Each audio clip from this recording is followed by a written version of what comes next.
홍성윤의 이야기에서 가장 먼저 붙잡아야 할 장면은 어머니가 유명 가수였다는 소문이 아니라 그 소문이 왜 지금 이토록 크게 번졌는가이다. 한 사람의 무대가 끝난 뒤 사람들은 노래보다 먼저 가족을 묻기 시작했다.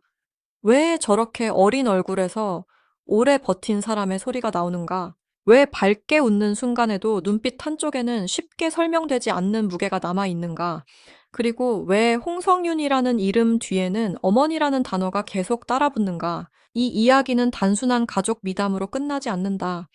홍성윤은 미스트롯, 사무대에서 국악을 배운 소리꾼의 힘과 트로트 신인의 감각을 동시에 보여준 참가자였다. 작은 체구에서 나오는 고음은 예상보다 단단했고 무대 위 표정은 처음부터 완성형에 가까웠다. 그래서 시청자들은 자연스럽게 질문을 던졌다. 저 목소리는 어디에서 왔을까? 저 끈기는 누가 만들어 주었을까? 그리고 그 답을 따라가다 보면 결국 어머니의 존재 앞에 멈추게 된다. 홍성윤을 둘러싼 이야기 중 가장 자극적으로 퍼진 문장은 어머니가 한때 유명 가수였다는 말이었다. 그러나 이 부분은 조심해서 봐야 한다. 공식적으로 널리 확인된 기록만 놓고 보면은 홍성윤의 어머니가 대중가수로 유명하게 활동했다는 사실을 단정하기는 어렵다. 다만 중요한 것은 그 소문이 생긴 이유다. 홍성윤의 노래에는 단순히 배운 기술만으로 설명하기 어려운 정서가 있었다. 어린 나이에도 가족의 시간과 삶의 무게를 자기 목소리 안에 담아내는 힘이 있었다. 그래서 사람들은 그녀의 뒤에 또 다른 음악 인생이 숨어 있다고 느꼈다. 2026년 4월 1일 방송된 TV조선 예능 프로그램 아빠하고 나하고 삼에는 미스트롯사의 주요 출연자들이 등장했다. 이 방송에서 이소나와 허찬미와 홍성윤은 무대 뒤 가족 이야기를 꺼냈다. 화려한 경연 무대에서 볼 수 없었던 부모의 표정과 자식의 눈물이 화면에 담겼다. 그날 방송은 단순한 예능 장면이 아니었다. 미스트롯사가 왜 노래 경연을 넘어 가족 서사가 되었는지 보여준 순간이었다. 참가자들의 무대는 점수로 평가되었지만 그 무대를 버티게 한 시간은 점수표 밖에 있었다. 홍성윤의 경우 특히 눈에 들어온 것은 금수저처럼 보이는 이미지 뒤에 놓인 현실이었다. 단정한 모습과 전통 음악을 배운 이력 때문에 많은 사람은 그녀가 처음부터 좋은 환경에서 큰 어려움 없이 자랐을 것이라고 짐작했다. 하지만 방송과 관련 영상들이 보여준 분위기는 조금 달랐다. 가족은 그녀를 위해 매일 마음을 쏟았고 부모는 화려하게 자신을 드러내기보다 뒤에서 묵묵히 버티는 쪽에 가까웠다. 도시락 하나와 대기 시간 하나와 무대 뒤 짧은 응원 한마디가 홍성윤의 경연을 지탱했다. 여기서 어머니의 존재가 중요해진다. 어머니가 실제로 어떤 이름의 가수였는지 보다 더 중요한 것은 딸의 음악을 바라보는 태도였다. 홍성윤의 무대에는 어머니가 직접 노래하지 않아도 전해지는 음악적 공기가 있었다. 자식이 무대에 서기까지 옆에서 지켜보고 밀어주고 견디게 만든 사람이 있었다. 그 사람이 어머니였다. 누군가에게 어머니는 객석의 한 사람일 수 있다. 하지만 홍성윤에게 어머니는 노래가 무너지지 않게 붙들어주는 가장 가까운 무대 뒤의 사람처럼 보였다. 홍성윤의 음악적 뿌리는 분명하다. 그녀는 가야금 병창을 익힌 소리꾼 출신으로 알려져 있다. 가야금 병창은 단순히 악기를 연주하는 장르가 아니다. 가야금을 타면서 동시에 소리를 해야 한다. 손은 장단과 선율을 만들고 목은 이야기를 끌고 가야 한다. 호흡이 흔들리면 연주가 흔들리고 손끝이 흔들리면 노래의 결이 무너진다. 이런 훈련은 짧은 시간에 만들어지지 않는다. 어린 시절부터 반복된 연습과 무대 경험과 집안의 꾸준한 지지가 있어야 가능하다. 국립전통예술고등학교에서 가야금 병창을 배웠고 서울예술대학교 한국음악과로 이어지는 이력은 홍성윤이 하루아침에 등장한 스타가 아니라는 사실을 말해준다. 트로트 무대에서 갑자기 발견된 얼굴처럼 보였지만 실제로는 오래전부터 소리를 붙잡고 살아온 사람이다. 판소리와 가야금 병창은 감정을 크게 꾸미기보다 안에서부터 끌어올리는 힘을 요구한다. 그래서 홍성윤의 노래는 예쁜 목소리에서 끝나지 않았다. 한 소절이 지나가도 뒤에 남는 잔향이 있었다. 2026년 3월 13일 조선일보 인터뷰는 홍성윤을 국악소녀에서 트로트 스타로 옮겨간 인물로 소개했다. 이 문장 하나만 봐도 그녀의 서사가 어디에서 출발했는지 알 수 있다. 국악은 그녀에게 기본기였고 트로트는 대중과 만나는 새로운 문이었다. 문제는 그 문을 여는 순간 사람들의 시선이 노래만 보지 않았다는 것이다. 경연 프로그램에서 한 참가자가 주목받기 시작하면 곧바로 가족과 배경과 과거가 함께 끌려 나온다.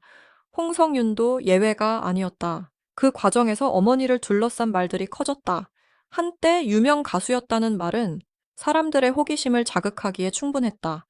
만약 어머니가 정말 무대와 가까운 삶을 살았다면 딸의 재능은 단순한 우연이 아니라 이어진 시간처럼 보일 수 있다. 그러나 확인되지 않은 이야기를 사실처럼 단정하는 순간 홍성윤의 진짜 노력은 가려진다. 그래서 이 대목에서 필요한 것은 자극적인 결론이 아니라 균형이다. 어머니의 과거가 무엇이었든 홍성윤의 현재는 본인의 훈련과 가족의 희생으로 만들어진 결과다. 숨겨진 비극이라는 말도 마찬가지다. 대중은 비극이라는 단어에 쉽게 반응한다. 하지만 한 가족의 삶을 다룰 때 비극은 장식이 될 수 없다. 홍성윤의 이야기에서 비극이 있다면 그것은 누군가의 죽음이나 극단적인 사건을 억지로 꾸며내는 방식이 아니라 꿈을 가진 가족이 현실 앞에서 조용히 접어야 했던 시간일 수 있다. 부모가 자신을 앞세우지 못하고 자식의 길을 위해 뒤로 물러난 시간. 어머니가 딸의 무대를 바라보며 자기 이름보다 딸의 이름을 먼저 세운 시간. 바로 그런 침묵이 이 이야기의 진짜 무게다. 미스트롯사가 보여준 홍성윤의 강점은 밝음이었다. 하지만 그 밝음은 가벼움이 아니었다. 무대에서 웃는 얼굴은 시청자를 끌어당겼고 고음은 단번에 귀를 붙잡았다. 그런데 자세히 보면 그 밝음 안에는 반드시 증명해야 한다는 긴장도 함께 있었다. 국악을 해온 사람이 트로트를 부를 때 가장 먼저 마주하는 벽은 장르의 차이다. 국악의 발성과 트로트의 꺾기와 대중가요식 감정선은 서로 닮은 듯 하면서도 다르다. 홍성윤은 그 차이를 자기 방식으로 넣으려 했다. 이 지점에서 어머니와 가족의 뒷바라지는 단순한 감동 소재가 아니라 실질적인 근거가 된다. 오디션 무대는 몇 분 안에 끝난다. 하지만 그 몇 분을 위해 가족은 수개월을 함께 흔들린다. 연습실을 오가는 시간과 의상 준비와 컨디션 관리와 불안한 마음을 다독이는 일까지 모두 누군가의 손을 필요로 한다. 홍성윤이 무대에서 무너지지 않고 웃을 수 있었다면 그 뒤에는 매일 쌓인 작은 돌봄이 있었을 가능성이 크다. 그래서 어머니 이야기는 단순한 소문을 넘어 홍성윤의 무대를 이해하는 열쇠가 된다. 특히 홍성윤의 어린 시절을 떠올리게 하는 장면들은 시청자에게 강하게 남았다. 어린 시절부터 할머니 곁에서 시간을 보내고 노래와 흥을 자연스럽게 익혀온 모습은 그녀가 음악을 직업으로만 받아들인 사람이 아니라 생활 속에서 받아들인 사람이라는 인상을 준다. 전통 음악을 배운 학생이 트로트 무대에서 살아남으려면 기교만으로는 부족하다. 노래를 자기 이야기처럼 말할 수 있어야 한다. 홍성윤은 바로 그 부분에서 강점을 보였다. 사람들이 어머니의 과거에 집중하는 이유도 여기에 있다며 딸의 목소리에서 오래된 정서를 느끼면은 사람들은 자연스럽게 세대를 떠올린다. 이 어머니의 젊은 시절은 어땠을까? 어머니도 한때 무대에 서고 싶었을까? 혹시 딸을 보며 자신이 못 이룬 꿈을 떠올렸을까? 이런 질문은 사실 확인과 별개로 강한 드라마를 만든다. 하지만 중요한 것은 홍성윤을 누군가의 대리 인생으로만 보지 않는 것이다. 그녀는 어머니의 꿈을 대신 사는 사람이 아니라 자신의 길을 만들고 있는 사람이다. 홍성윤의 무대가 설득력을 얻는 이유는 이중성 때문이다. 한편으로는 전통을 배운 안정감이 있고 다른 한편으로는 신인다운 불안과 도전이 있다.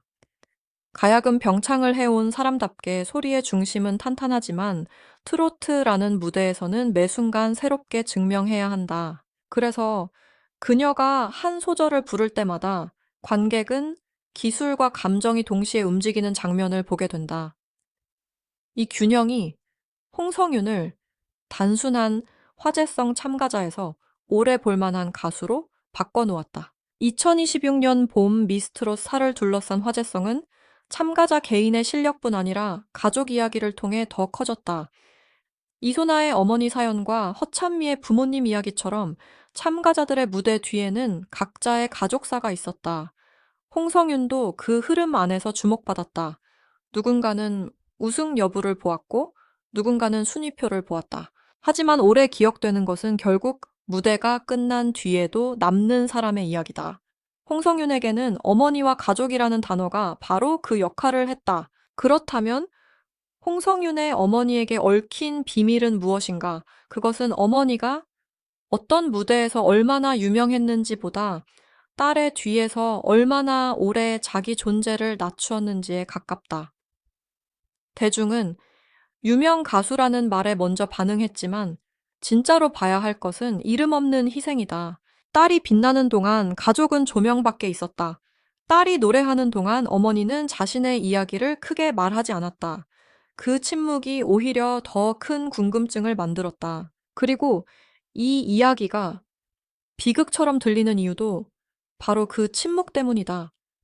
꿈이 있었던 사람이 꿈을 끝까지 말하지 못했을 때, 무대에 가까웠던 사람이 결국 객석에서 박수치는 사람으로 남았을 때, 자신의 이름보다 자식의 이름을 먼저 밀어 올렸을 때, 그런 삶은 눈물 없이도 충분히 아프다. 홍성윤의 노래가 유난히 사람의 마음을 건드렸다면 그것은 그녀가 이런 침묵의 정서를 너무 일찍 배웠기 때문일지도 모른다. 하지만 이 서사는 슬픔으로만 끝나서는 안 된다. 홍성윤의 가장 큰 힘은 가족의 이야기를 무거운 짐으로만 끌고 가지 않는 데 있다. 그녀는 무대에서 밝게 웃는다. 고음을 올릴 때 두려움보다 자신감을 먼저 보여준다. 국악에서 트로트로 넘어가는 과정도 움츠러들기보다 정면으로 돌파한다. 그래서 그녀의 가족사는 동정의 재료가 아니라 성장의 배경이 된다. 어머니의 침묵과 가족의 뒷바라지는 홍성윤을 약하게 만든 것이 아니라 오히려 더 단단하게 만들었다. 시청자들이 이 이야기에 반응한 이유는 분명하다. 성공한 무대만 보여주는 이야기는 많다. 하지만 성공 직전까지 한 가족이 어떤 마음으로 버텼는지 보여주는 이야기는 쉽게 잊히지 않는다. 홍성윤의 경우 무대 위에서는 트로트 신예였지만 무대 밖에서는 이미 오랜 시간을 견딘 가족의 딸이었다. 그 간극이 사람들의 마음을 흔들었다. 화려한 의상과 조명 뒤에 밤새 준비한 사람들의 시간이 있었다는 사실은 언제나 강하다. 앞으로 홍성윤에게 필요한 것은 소문을 키우는 일이 아니라 음악으로 답하는 일이다. 어머니가 유명 가수였는지 아닌지는 언젠가 더 분명한 자료가 나올 수 있다. 그러나 지금 확실한 것은 홍성윤이 가야금 병창을 기반으로 트로트 무대에 올라 자기 이름을 알렸다는 사실이다. 또 가족의 이야기가 그녀의 무대를 더 깊게 보이게 만들었다는 사실이다. 이 두 가지는 이미 충분히 강한 서사다. 홍성윤은 누군가의 딸로만 남을 수 없다. 동시에 가족의 이야기를 떼어놓고 설명할 수도 없다. 그녀의 목소리에는 개인의 노력과 가족의 시간이 함께 들어있다. 그래서 어머니를 둘러싼 비밀이라는 말은 단순한 폭로가 아니라 한 가수가 어디에서 왔는지 되묻는 질문이 되어야 한다. 홍성윤은 그 질문에 말로 답하기보다 무대로 답하고 있다. 그리고 그 답은 아직 끝나지 않았다. 마지막으로 이 이야기가 남기는 장면은 하나다. 무대 위에 홍성윤은 혼자 서 있는 것처럼 보인다. 그러나 그 뒤에는 어머니의 긴 시간과 가족의 조용한 응원이 함께 서 있다. 사람들은 그녀의 고음을 듣지만 그 고음이 올라가기까지 쌓인 수많은 밤은 보지 못한다. 사람들은 그녀의 미소를 보지만 그 미소가 지켜내야 했던 부담은 쉽게 알지 못한다. 그래서 홍성윤의 노래는 단순한 경영옥이 아니라 한 가족의 시간을 대신 말하는 목소리처럼 들린다. 어머니의 이름이 세상에 크게 알려지지 않았더라도 그 존재는 홍성윤의 음악 안에 남아있다. 유명 가수였다는 소문보다 더 중요한 것은 딸을 가수로 세우기 위해 흘러간 시간이다. 숨겨진 비극이라는 말보다 더 깊은 것은 말하지 못한 희생이다. 그리고 홍성윤이 앞으로 더 큰 무대에 설수록 그 이야기는 더 선명해질 것이다. 그녀가 부르는 다음 노래가 단순한 신인의 도전이 아니라 어머니와 가족과 자신의 시간을 함께 증명하는 순간이 될 것이기 때문이다. 이 장면을 더 냉정하게 보면 홍성윤의 서사는 세 가지 숫자로 정리된다. 첫 번째는 2026년이다. 미스트롯4와 관련 방송을 통해 이름이 본격적으로 대중 앞에 놓인 해다. 두 번째는 수년이다. 가야금 병창과 판소리를 익히며 하루하루 소리를 다듬어 온 시간이다. 세 번째는 몇 분이다. 경연 무대에서 한 곡을 불러 평가받는 짧은 시간이다. 수년의 훈련이 몇 분 안에 압축되고 그 몇 분 뒤에 다시 가족의 긴 시간이 드러난다. 이것이 홍성윤 이야기가 단순한 오디션 성공담보다 더 강하게 느껴지는 이유다. 서울의 학교에서 전통음악을 배운 이력과 방송 무대에서 트로트를 선택한 방향은 서로 충돌하는 것처럼 보일 수 있다. 그러나 실제로는 홍성윤을 설명하는 두 축이다. 전통음악은 그녀에게 뿌리를 주었고 트로트는 더 넓은 관객을 만나게 했다. 어머니와 가족의 이야기는 그 사이를 연결하는 정서적 다리가 되었다. 그래서 그녀의 무대를 볼 때 관객은 한 장르의 변화만 보는 것이 아니다. 한 집안의 시간이 한 사람의 목소리로 바뀌는 장면을 보게 된다. 결국 홍성윤의 어머니의 얽힌 비밀이라는 문장은 자극적인 폭로로 소비될수록 힘을 잃는다. 더 강한 이야기는 따로 있다. 어머니의 삶이 정확히 어떤 이름으로 기록되었든 딸의 노래를 가능하게 만든 사람이 있었다는 것. 그 사람이 자신의 과거를 앞세우지 않고 딸의 현재를 먼저 세웠다는 것. 그리고 홍성유는 그 침묵 위에서 노래를 배웠고 무대에 올랐다는 것이다. 이 사실만으로도 충분히 시청자의 마음을 붙잡을 수 있다. 그래서 이 영상의 핵심은 유명 가수의 딸이라는 단순한 문장이 아니다. 핵심은 왜 홍성윤의 목소리가 가족의 이야기처럼 들리는가이다. 그녀가 고음을 낼 때 사람들은 기술을 듣는다. 그러나 노래가 끝난 뒤 마음에 남는 것은 기술이 아니라 사람이다. 그 사람 뒤에 어머니가 있고 할머니가 있고 오래 버틴 가족이 있다. 이것이 홍성윤을 둘러싼 진짜 드라마다.